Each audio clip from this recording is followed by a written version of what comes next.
театрға барыңыз, кітапханаға барыңыз, музейге барыңыз, көбіне күзетші кім? 60-қа тақа қалған апалар, немесе 70-ке тақақ болған аталар. Олардың өзіне оқу күзетші керек қой негізінде. Сіздер күлесіздер, ертең ал, Құдай бетін ары қалсын, бір музейде, бір театрда ондай оқиға болмасына қайсыңыз кепілдік бересіздер? Ешкім бере алмайды ондай кепілдікті. Сондықтан мен министрдің, орынбасарының айтқан сөзімен келіспеймін, әркім өзінше. Ең болмаса, ортақ бір талап қоюға бола ма? Тым болмаса 30-дан асқан әйелдерді алуға болмайды деген күзет қызметіне енді. Ақылға қонбайтын нәрселер ғой енді.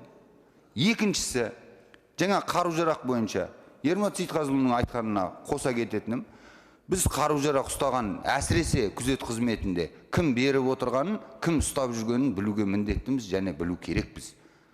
Атылмайтын мылтықтың өзі кем дегенде 10 адам шошып жүретін шамасы бар. Ал атылатын мылтық не істейтінін бір Құдай біледі. Сондықтан көп емес екен, рұқсаты бар, әрбір қару ұстаған адамды тіркеп отыру және оны қадағалап отыруға ішкі істер министрлігінің мүмкіндігі бар ма? Бұл екінші сұрағым.